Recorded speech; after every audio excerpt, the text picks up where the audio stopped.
you need to push that talk and lock button at the bottom of the screen in order to be live. There, can you hear me now? Uh-oh. Linda? Yes, I can hear you. Okay, good. All right, Terry, we're ready to roll. This is Local Foods College Session 3 on February 4th, and this is Terry Nennich presenting the topic of small, tree fruit and small fruit production in Minnesota high tunnels. And take it away, Terry. Okay, thank you very much, Linda, and thanks to everybody for tuning in tonight. As I look at the weather outside, I think it's a good night for this here particular topic that we're going to be talking about, tree fruit and small fruit production in Minnesota high tunnels, basically designed around 2 and 3 zone production. A lot of the information can be shared across the whole state, and of course in northern Minnesota and the other states that have our latitude here. So we're just going to go on here, and if there's any questions, just feel free to go ahead and check them in.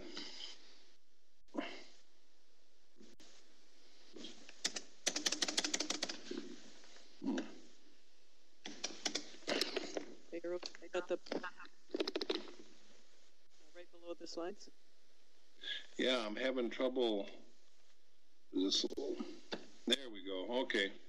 Anyway, this is just a copy of the state of Minnesota, as you can see it, and the star represents where in Minnesota the research that we're going to see tonight was basically taking place.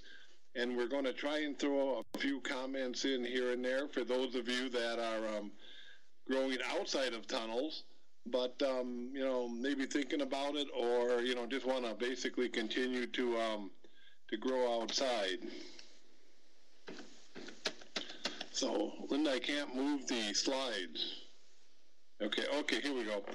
So basically, this is just a shot of the sign here at the Barb and Chuck Schusted farm, just south of Mentor a ways here, where all this research was actually done here, which is about 20 miles, 25 miles actually east of Crookston.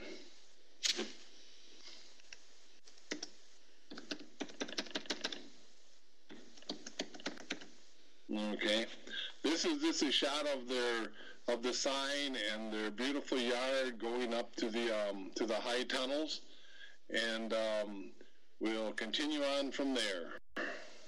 Okay, this is just a picture of the 3 research tunnels that the University of Minnesota has in agreement with Barb and Chuck Schusted here. The one on the far right is basically our vegetable high tunnel, and the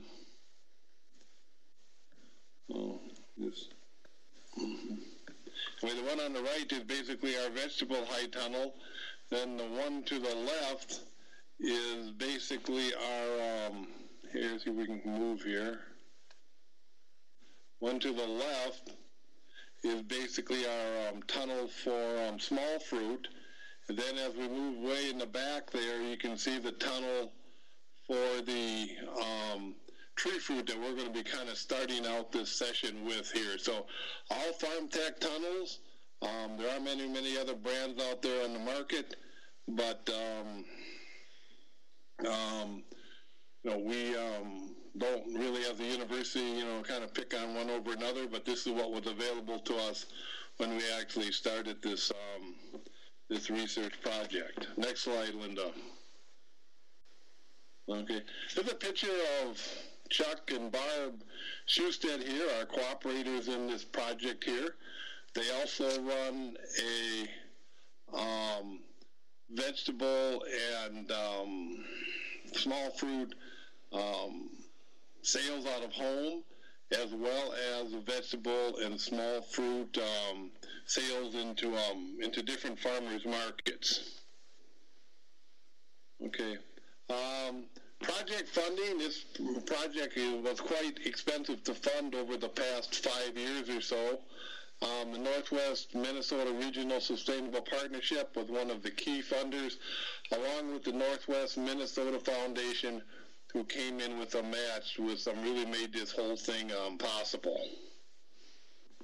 Okay, so the tree fruit that's utilized in this research project was apples, plums, and cherries. Apples probably being the most hardy, and then plums, and of course the different varieties of cherries here probably being the least hardy of the three species that we're looking at in this study for tree fruit. Okay, so every study has to have a rationale on why we actually go ahead and do a study.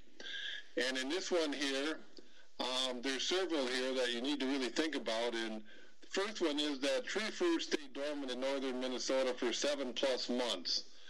They go dormant late September, sometimes mid-September, and usually don't break leaves until May. And then we go ahead and, even after May, they're putting out a lot of energy to make leaves. So really into June, before they really start taking in any energy to revive themselves from the winter. So, and it does take a lot of energy to keep trees alive during dormancy.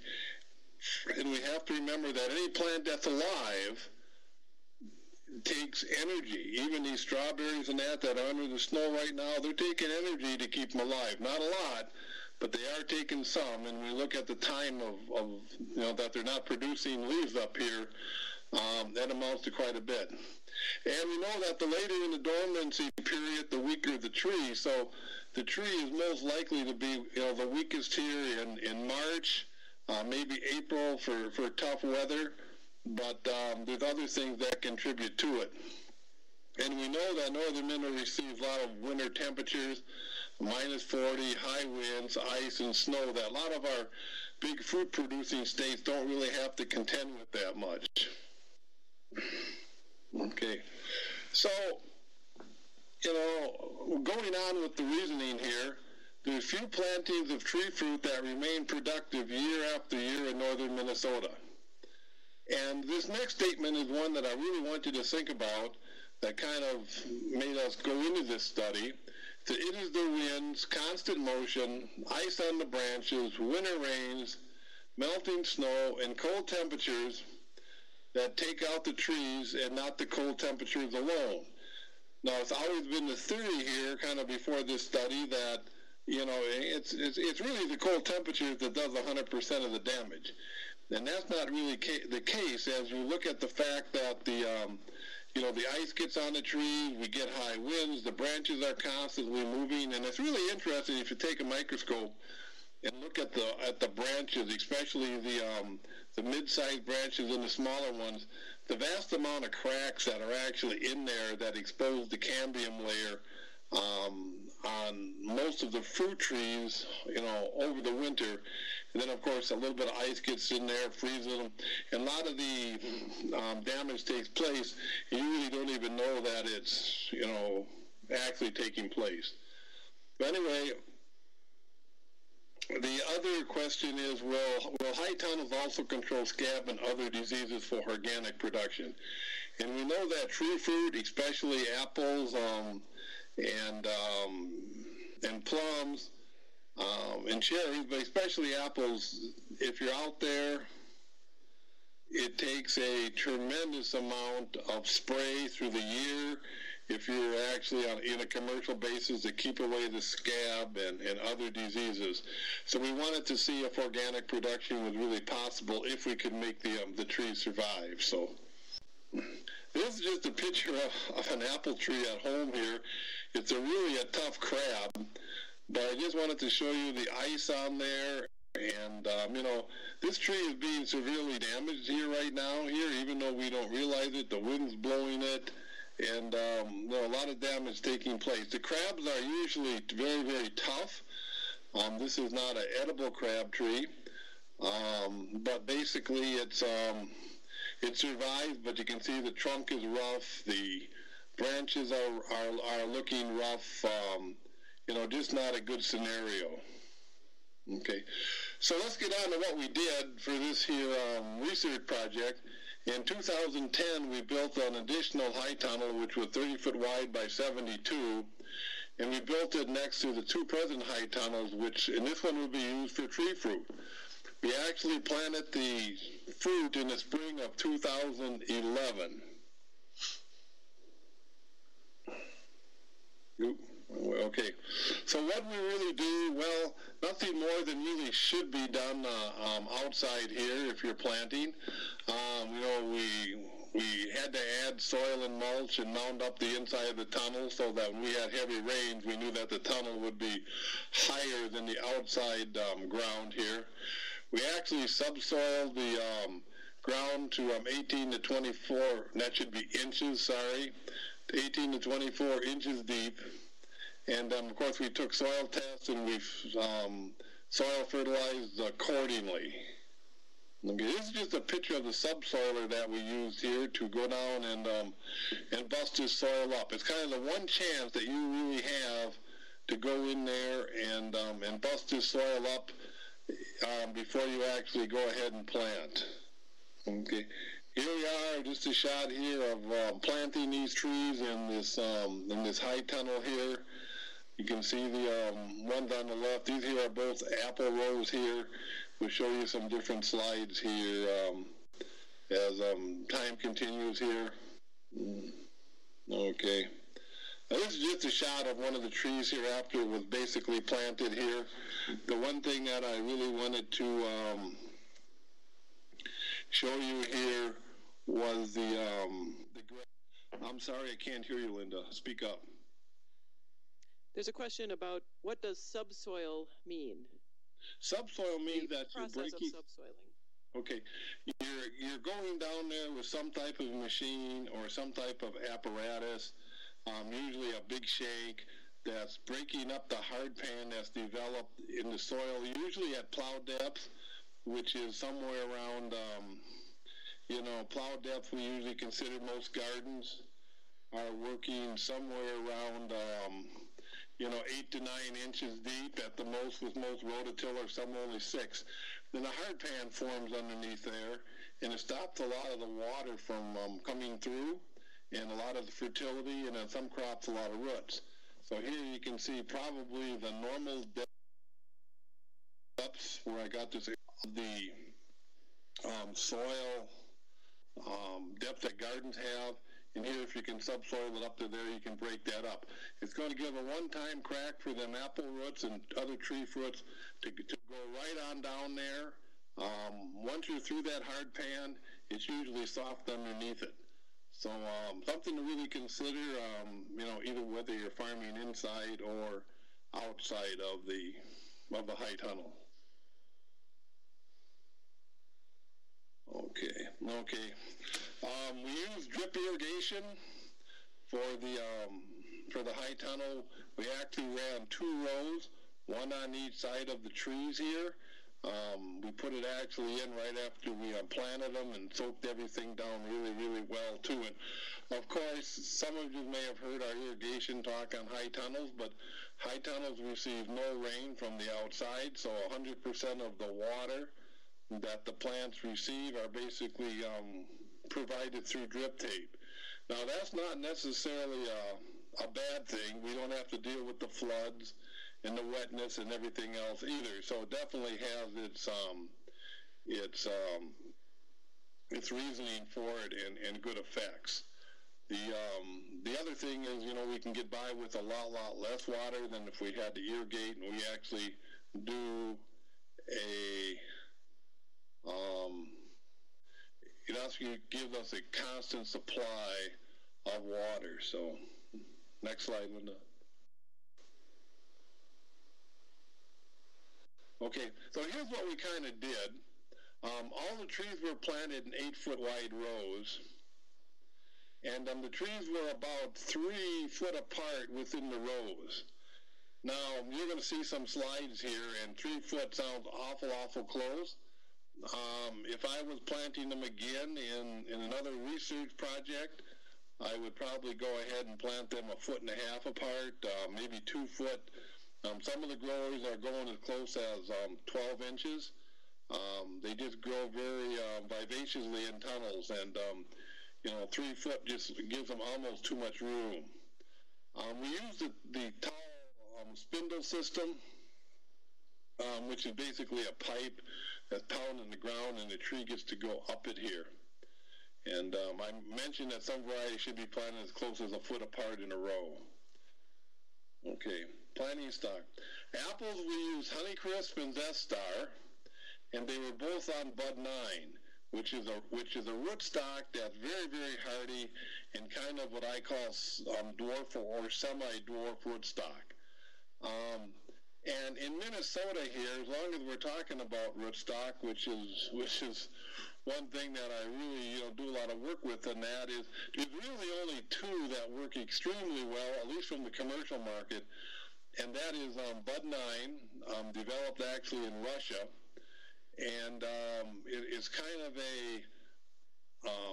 like I said, a dwarfing rootstock. Does really, really well up here. Bud 9 has the ability to get a tree producing in a very, very short time, where it may take 5 to 8 years. Even outside, Bud 9 can get that tree producing in about 3 years. So that's his claim to fame. The negative aspect is, like I say, the trees don't get real big. They may have to get,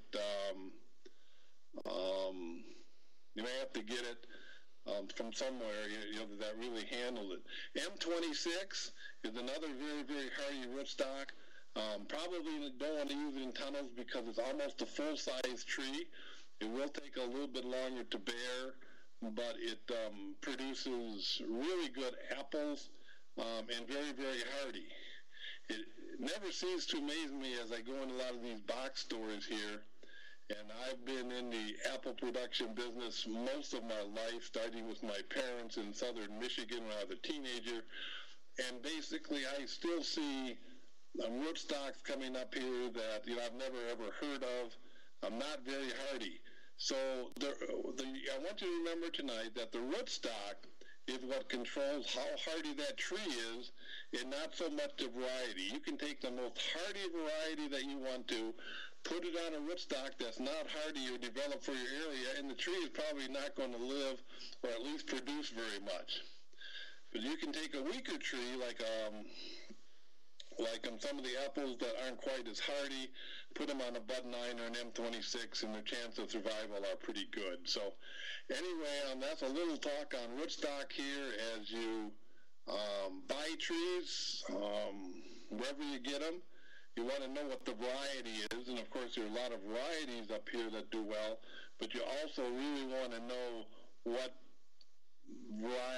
rootstock it is. So when you buy a tree, it should say something like Honeycrisp / Bud 9 or Zest Star / M26. So you know what some of the rootstocks are. And Minnesota did pass a law through the Department of Agriculture that this has to be labeled if the tree is not extremely hardy for the area.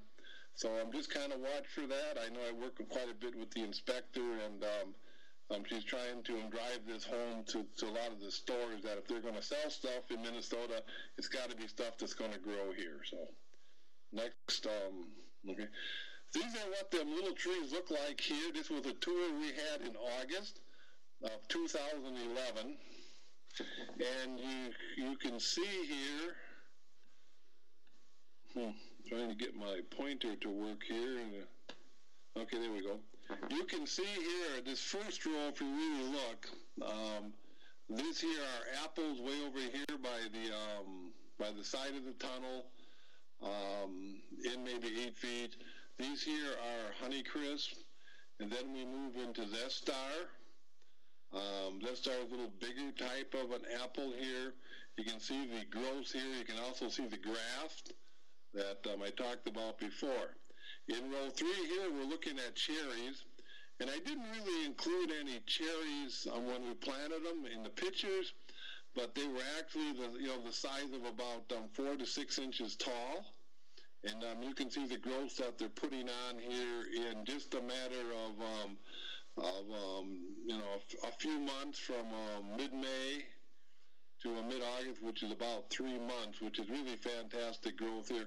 In the back here, you can kind of see some of the plum trees, how they're just vivacious here. We're going to show you some more pictures of that as we go on. So, okay, this is just a picture of the following spring here. We're in there pruning, and again, you can see after I went ahead and knocked a tremendous amount of growth off of it, that after I knocked a tremendous amount of growth off, you can still see they're going big. So it does take a little bit more pruning in the high tunnels than it does outside here. And again, the trees are 3 foot apart here, but they're looking like they probably should have been a little bit close together. You can see all the branches that were taking off, in that following spring.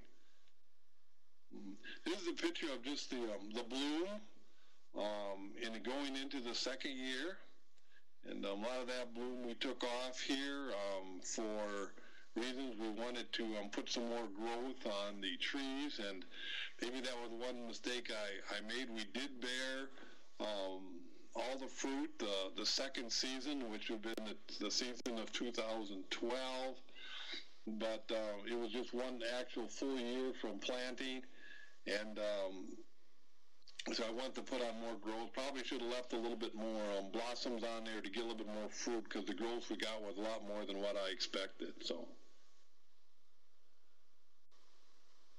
okay, here we are here as the trees are developing here into early 13, and you can just kind of see the growth here is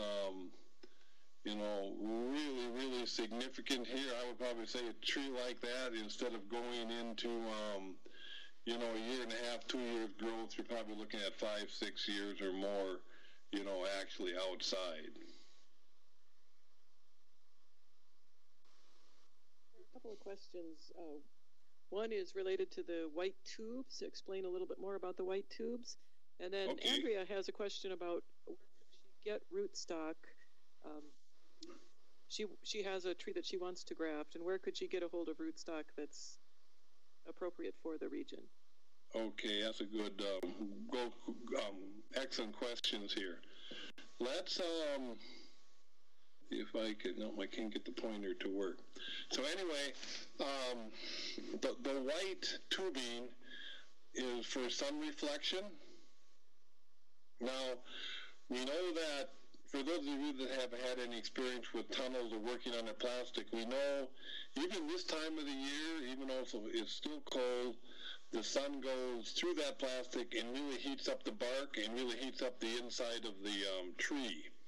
So basically what this here white tubing does is it reflects the sunlight so that the bark does not heat up and cause the tree to break dormancy on us. Now, actually, in a tunnel, we're actually leaving them on all year long, because we do about 50 demonstration tours a year, and a lot of people ask that question here. So, and should it be done outside? Yes, it definitely should be done outside, late fall or November. You can either use a white tubing like this, or you can actually put on a white latex paint or something. But if you can paint that bark up until at least the first branch, it's going to stop the splitting and the early growth of the tree. So that practice is done through the whole Midwest, through Michigan and New York and all the the apple producing states. The next thing is getting the right rootstock. If you really want to graft the tree here, most of the nurseries can actually get it for you if you call them early. They often raise their own stock. Otherwise, drop me an email. I have some contacts in Michigan where you can go ahead and and actually get that stock and kind of grow it out yourself. Okay, this is just a shot here of some of the apples here the first year here. Most of the apples that we had weighed close to a pound. And I know that Chuck was selling them at the market, I think, for $1, $1.25 an apple. But when you look at the fact that, a pound of Honeycrisp for $1.50 is a good deal, no matter how you really look at it. So just another shot here of trees here as they were developing here the latter part of the first year. You can kind of tell it was the first year. Two reasons here. This was here probably pushing late October, maybe mid-October. We didn't have the white. We didn't have the white tubes on that we use for sun reflection yet. So kind of give you kind of more of the idea of things. So anyway, if there are any questions anybody really has on apples, we're going to try and move along here. Next one that we're really looking at is cherries, and they were something that's really iffy. We actually put in two varieties of cherries, Carmen Jewel and Crimson Passion, which actually were developed by the University of Saskatchewan. They're a tart cherry. We don't have sour cherries anymore. The correct political term are tart cherries. But at any rate, they're actually surviving outside in their outside plots. This year will be really a tough winter to see how they basically do outside here. So let's take a look at the next slide. This is a picture of, again, Barb Schusted here last fall with the cherry trees that were inside the tunnel that were planted in May of 2011. I think these pictures were taken in October, definitely after harvest here. And you can see the growth here even after we prune them down. So it's really interesting if you take a look at the size of the trunk. Right down in here, you can just see the fantastic growth coming out of there here. So anyway, them two varieties worked out really, really well. We are doing some testing with some actual sweet cherries, like Oxheart and some of them others, in another tunnel, just to kind of see how far we can really push this thing. And again, this will be a good winter to test all this out. This is just a shot here of some of the cherries here. This was right near the end of the season here. We had one harvest to do yet.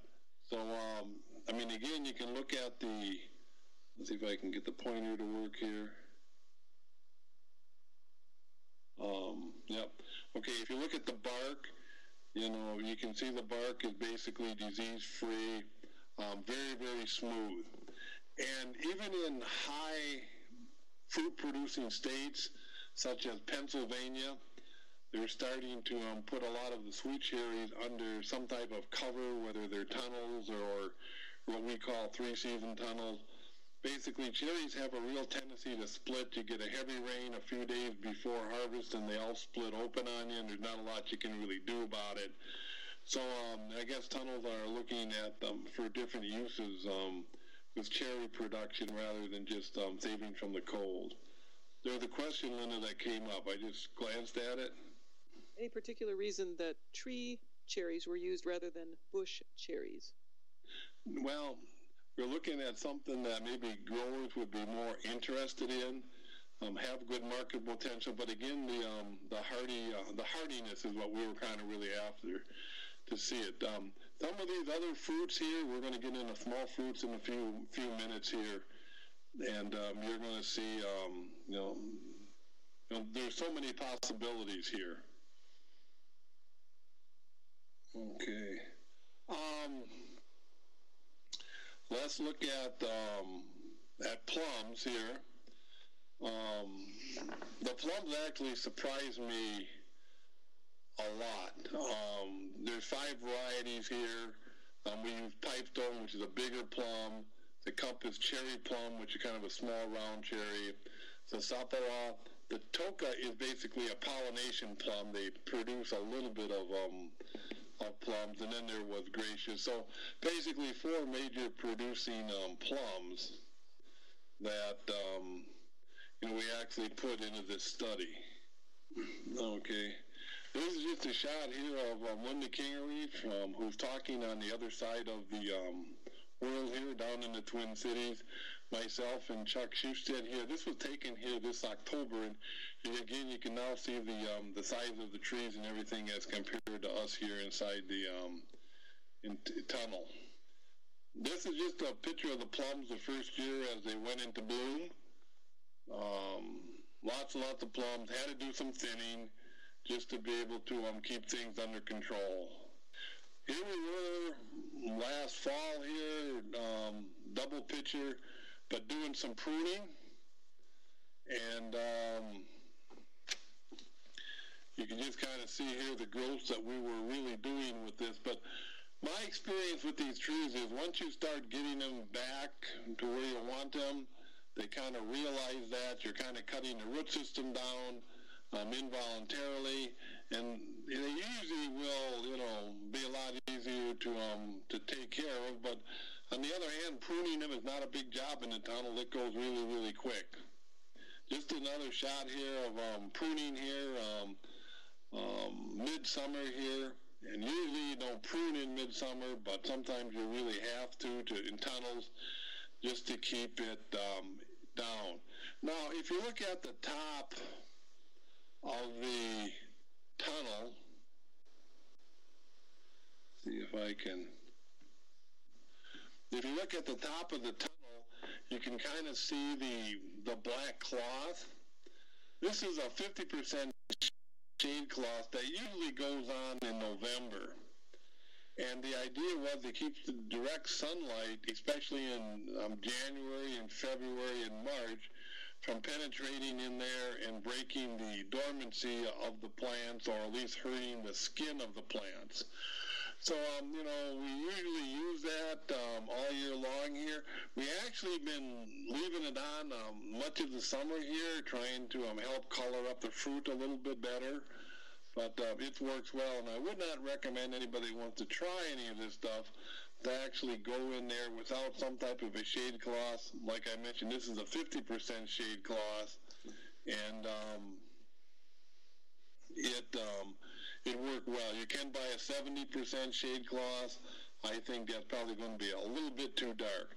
The shade cloth actually does slow things down a little bit. Another reason that we used it is because we didn't want the fruit to break dormancy really, really early as compared to outside fruit. And actually, the first year, we actually just about made it come broke dormancy about the same time they did outside. But of course, the fruit was mature a lot earlier. Here we are, just doing some fancy pruning again, so we won't spend much time on that slide there. Okay, just kind of refreshing here what it looked like here right after the first season. Again, you can see the white tubes were not really on the fruit trees as of then. So that's a kind of a good proof here of what they look like that first year. Okay. If there are any questions on tree fruit here, otherwise we're going to move to some of our small fruit research. There was a question earlier about the typical lifespan of a fruit tree, and maybe you can do both sort of a regular outdoor planting and what you'd expect in the tunnel. And just one note for people who are watching, you might have had your, I think you went to a full screen mode, and if you want to go back to being able to enter, to see the chat box, you'll just be able to toggle back and forth using that full screen button right below the slides, and I'll see what happened there.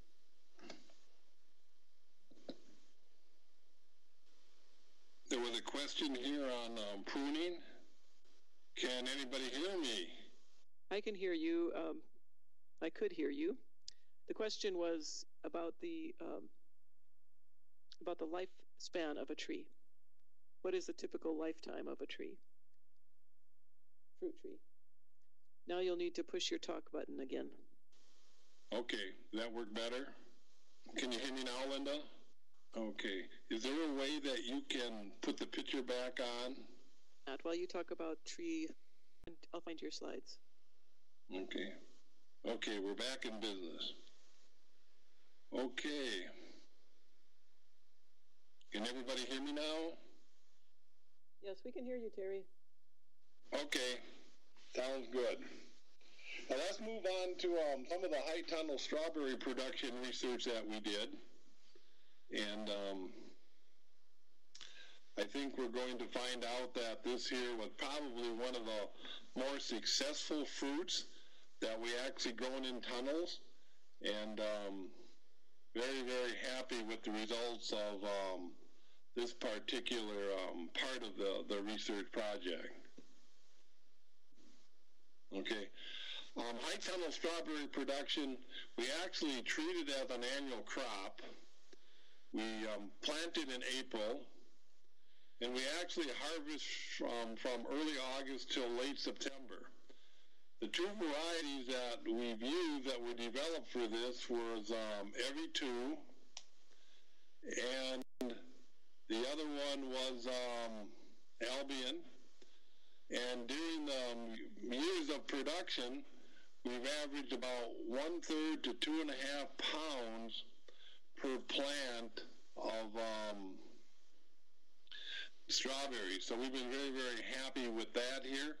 Now this high tunnel strawberry way we do stuff can actually be done outside, and you can grow these annual strawberries too if you haven't done it yet here, but probably want to use the same variety. This was just basically a shot here of what they actually look like here as we were harvesting in the high tunnel.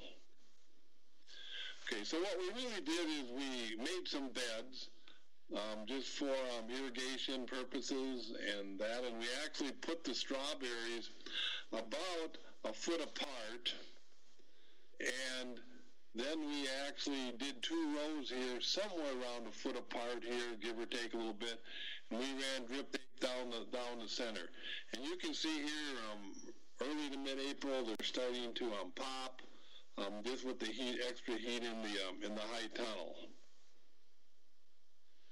And here we are. The research project continues. You can see they're kind of starting to go into bloom. They pop up. They start blooming right away. Now, the trick of growing these annual strawberries is you have to let them build their strength. So what I usually tell growers is that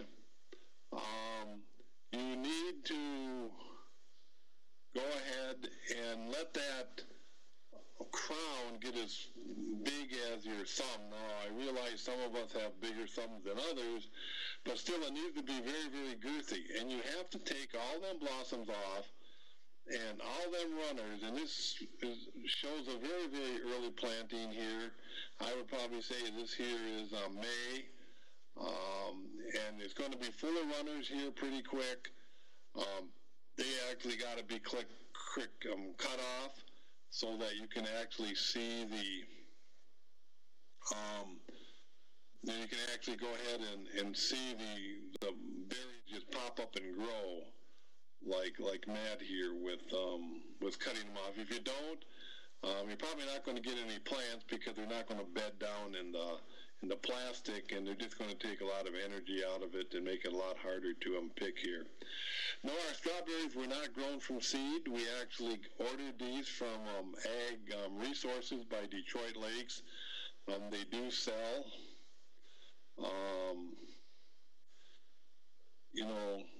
sell them by 25 or 50 or 100 or 1,000, whatever you want here. But these two varieties are beginning very, very popular in Minnesota. Question is, how does one control the strawberries from running and taking over the entire tunnel? As the strawberries shoot runners, you can just got to keep cutting them off. And once you cut them off once or twice, sometimes that's all you really need here. It sends out them primary runners, and if you don't cut them, they're just going to grow like weeds. So you can just keep them cut, and you're going to be in pretty good shape here. Now, on this slide here that's up, it takes around 30 days from the time a strawberry blooms until it actually produces its first fruit. Now, this here plant was probably let go a little bit early. Probably should have been cut the blossoms off one more time. But that's kind of the way that it goes here. So, but basically, once you let these things go and they start producing, they're going to really produce like mad. So, as far as varieties are concerned, the two that have worked well in Minnesota, and we've tried a lot of them, because California uses this practice outside completely now. They don't grow strawberries like we do.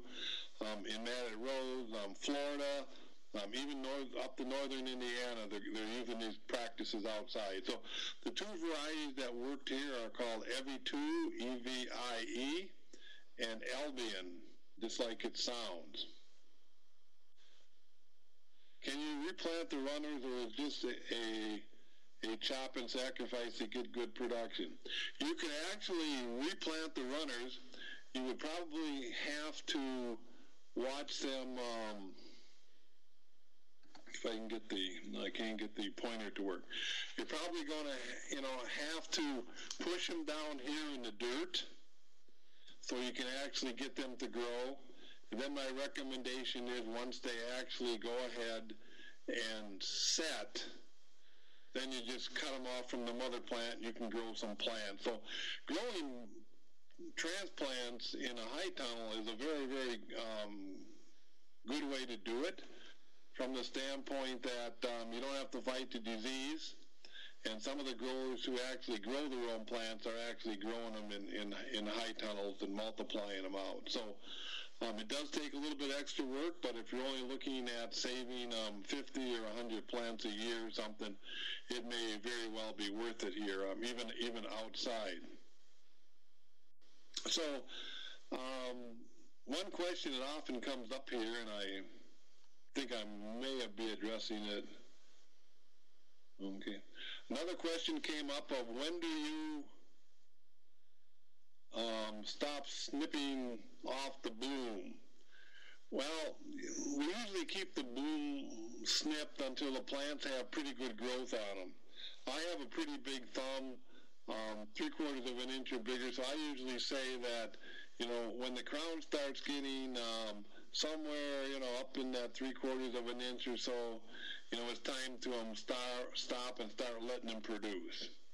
The longer you wait, the bigger the berries are going to be, but the flip side of it is it's going to be later in the season. So if you stop clipping them the first part of July, that means the first part of August, you're going to start producing berries. Now, from a commercial standpoint only here, that's what the growers want to do. They want their strawberries in tunnels and outside annual strawberries producing from August until, here in the tunnels here, mid-October to 1st November, when there's no outside competition, no competition from outside strawberries.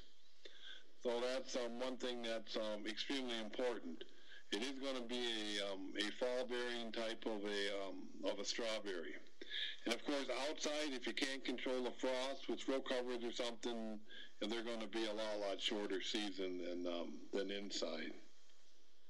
Okay. The picture just basically continues on with, with harvest. This may interest to some people because it works both inside and outside, and that is basically just planting your strawberries, your annual strawberries, in gutter channel, or these are actually special design channels here.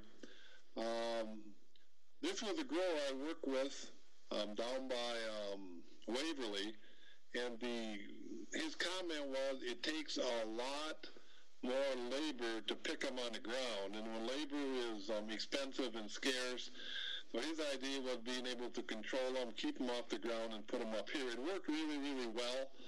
If any of you are interested in doing that, you want to make sure you have a good soil that's built up for that inside the channels, so you can produce good growth.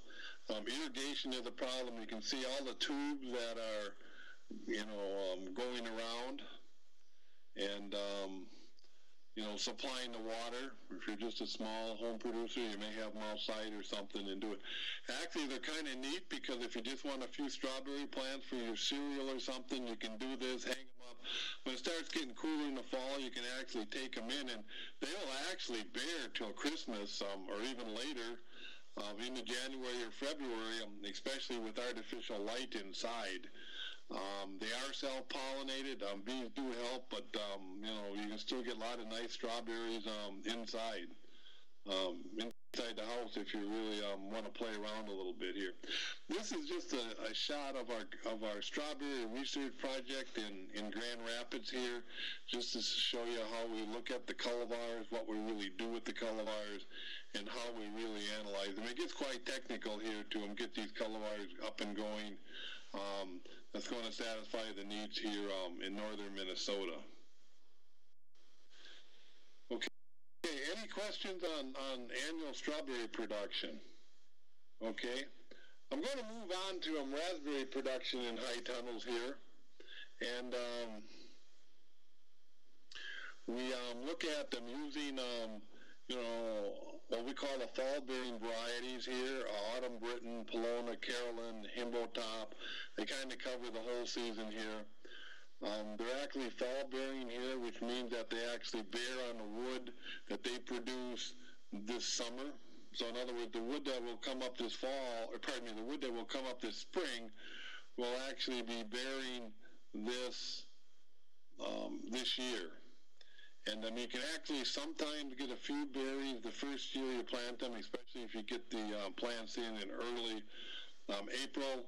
But usually it's the second year when you have a really good crop moving here.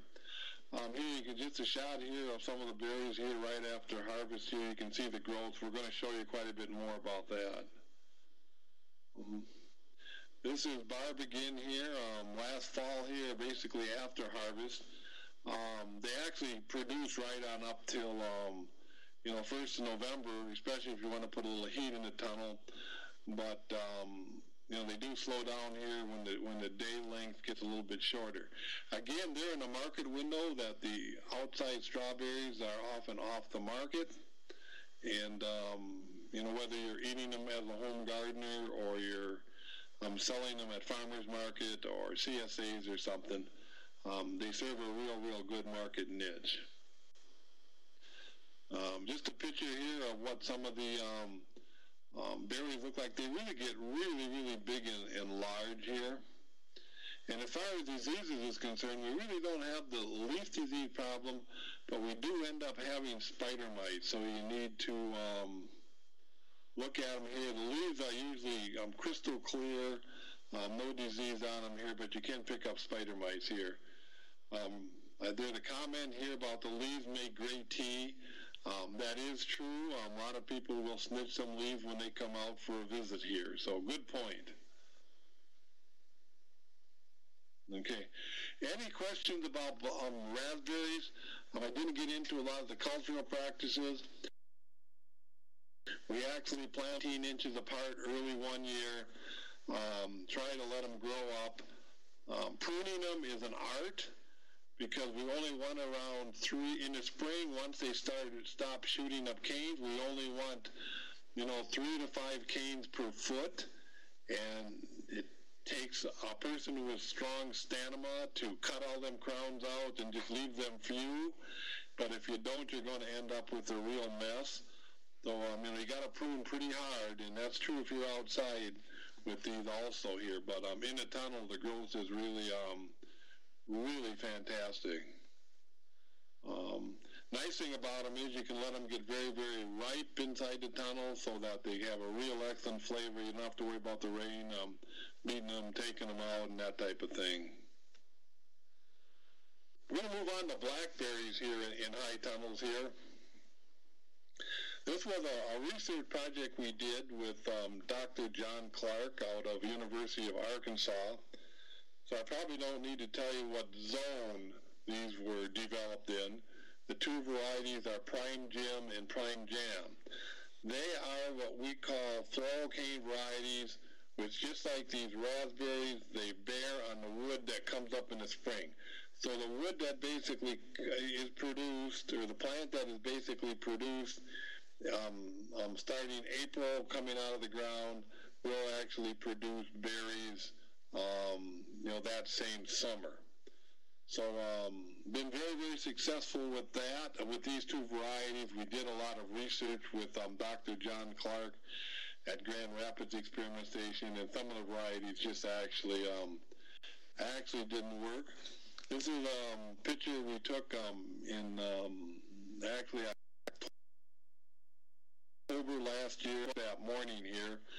I guess I didn't tell Barb and Chuck explicitly enough that we were basically coming out.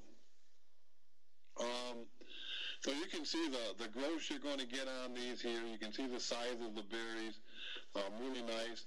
These berries definitely will not survive outside. There are very, very few varieties of blackberries, actually none that I know of, that will survive outside here in most Minnesota winters.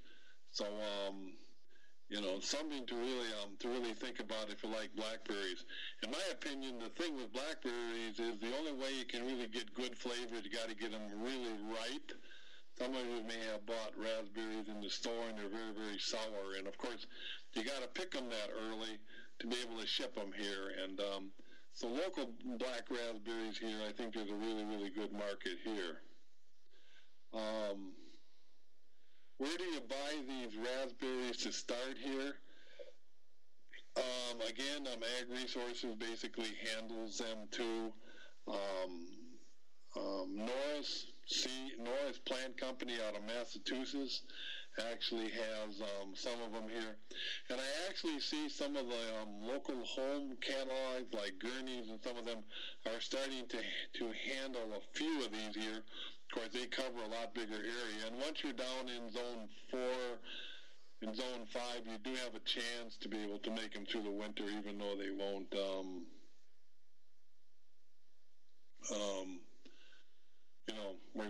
okay, so if we have a black plant that is hardy, hold on here, okay, let's try. So if we have a blackberry plant that is hardy, is it a black raspberry and not a blackberry? Probably. I have actually gone through woods where there's a lot of protection and there have been some blackberries. Blackberries and black raspberries are not really related biologically. They're two completely different species altogether. You can kind of tell the black raspberry, just like the red raspberry, has a center core that remains on the plant. It's usually white after you pick them. Blackberries do not have that. The berries are very, very solid. The other thing with blackberries is they actually grow in crowns rather than just scatter all over the place here, even though they will expand out from the crowns. So there is quite a bit of botanical differences between blackberries and raspberries here. In some of our woods in northern Minnesota, it's just amazing what can actually grow some years. Okay, is there a reason for not using black plastic for blackberries? Is there an advantage for using straw for blackberries? The reason that we don't use the black plastic is every year the plants have to produce no new growth. So all the growth on the top here will basically be cut off and carried out and burnt, anytime after they go dormant here in late November. And the new growth will basically come up. If you put plastic over it, of course, it would hinder that growth from coming up, too. The other thing, too, is why do we use straw? Just basically for cleanliness, easy to work. Some of the branches, even though it don't show in here, will get so heavy with fruit, they're going to lay on the ground.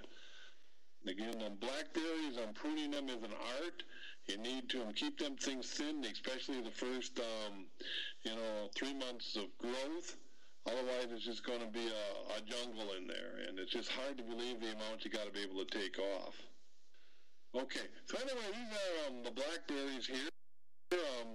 and we've been, quite successful.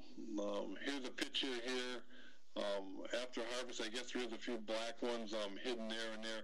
These are quite small. Again, this picture was taken in October, just about the end of the season here, even though we did harvest for a couple of weeks after we, did take these pictures. Here's just another shot here of some of the blackberries here. It's extremely important if you're growing blackberries to get that high tunnel as hot as you can early in the spring and get them up. Again, they're a zone 6 plant here. They take a lot of heat, and they take a lot longer to develop than raspberries as far as the fruit is concerned. And even this year we did lose a lot of fruit here that just did not get ripe. I would probably say 30% of the fruit did not get ripe, as you can see in this picture here. It just wasn't going to make it because of the season. Of course, this spring was a late spring. Didn't have quite the heat I would have even liked in the high tunnel. So just something to keep in mind, that if you're going to grow blackberries, you want a lot of heat early in the season here.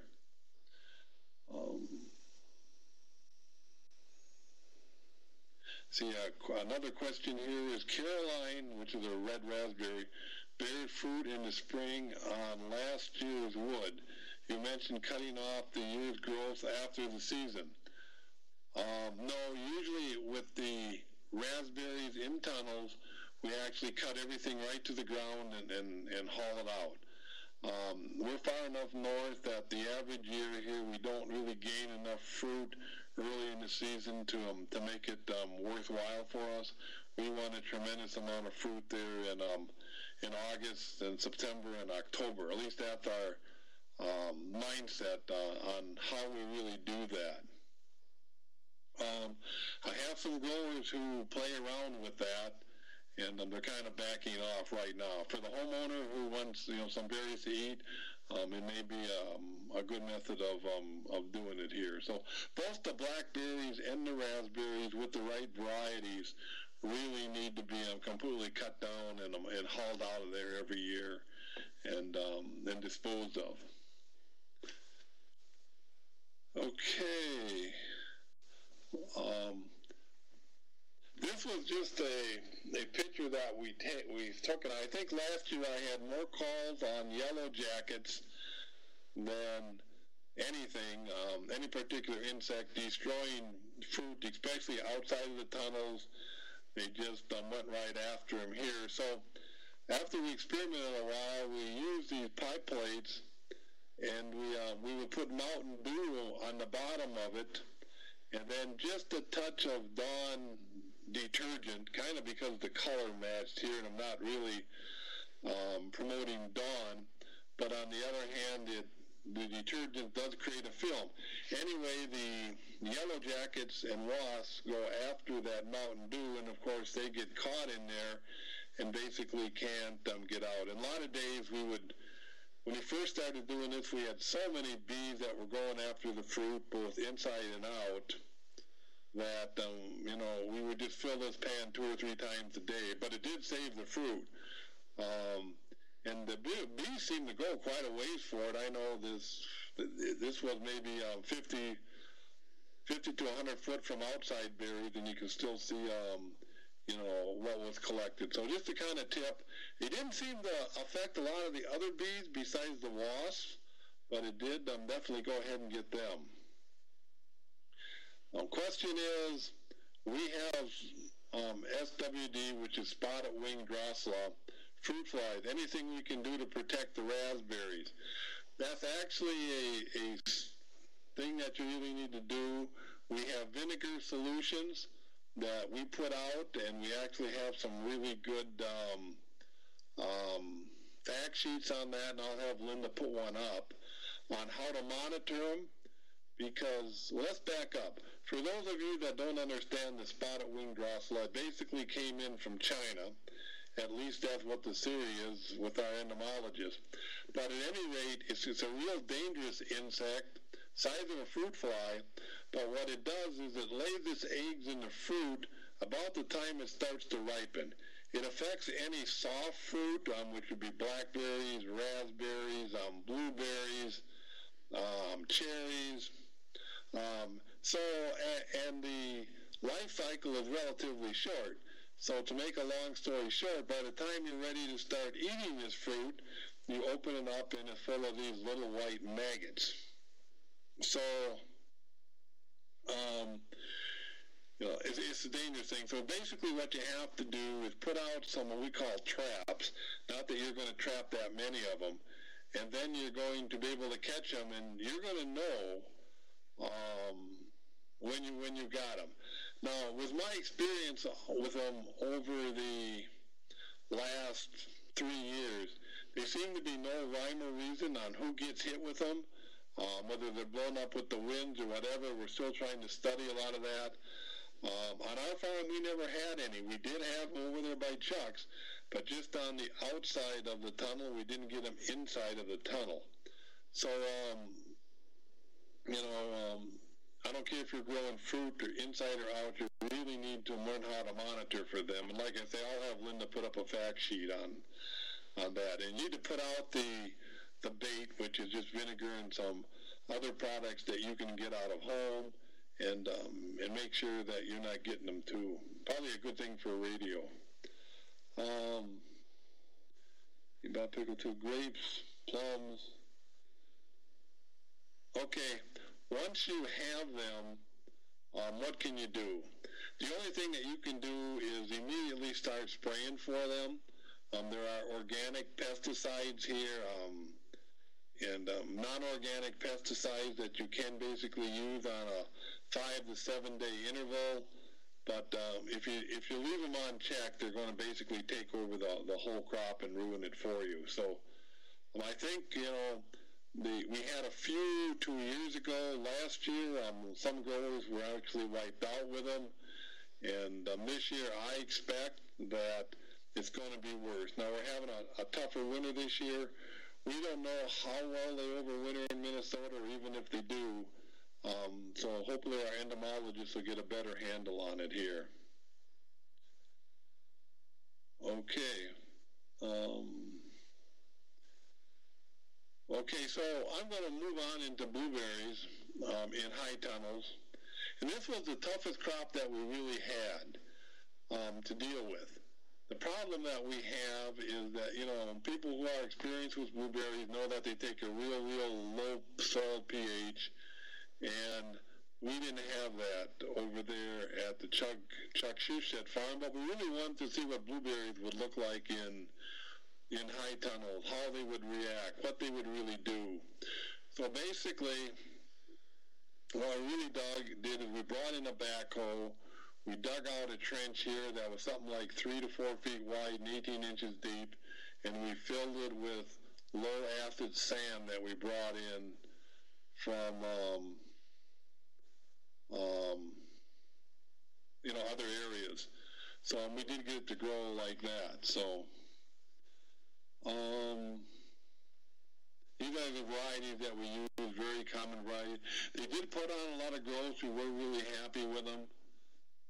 So honeyberries, we've done honeyberries in high tunnels. We use some of the Canadian varieties. If you're interested in high tunnels, there's Honeyberry Farms near Bagley, Minnesota, that actually sells the plants here, and they did excellent in the high tunnels also here. So some of the concerns that we have is pollination. We may have to be using honeybees. Honeybees don't fly under the plastic very well. So we use native bees, or we bring in bumblebees here.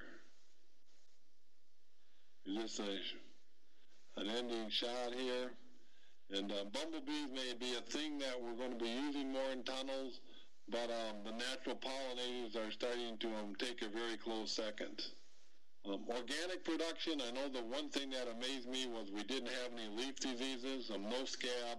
The leaves were quite a bit thicker, and we didn't have any mites. That kind of amazed me. Every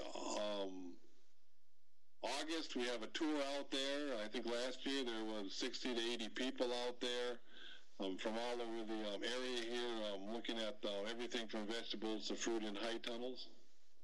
So anyway, that kind of winds it up for the presentation, but we will go ahead and answer any question. There is one there. It says, okay, so did you have any to spray for the tarnished plant bug on the strawberries and high tunnels? Yes, that's a very good point here. They seem to come in very strong. One spray, whether you're using organic spray or non-organic spray, is up to you. But it usually has taken them out with one spray. But you still need to monitor for them a little bit.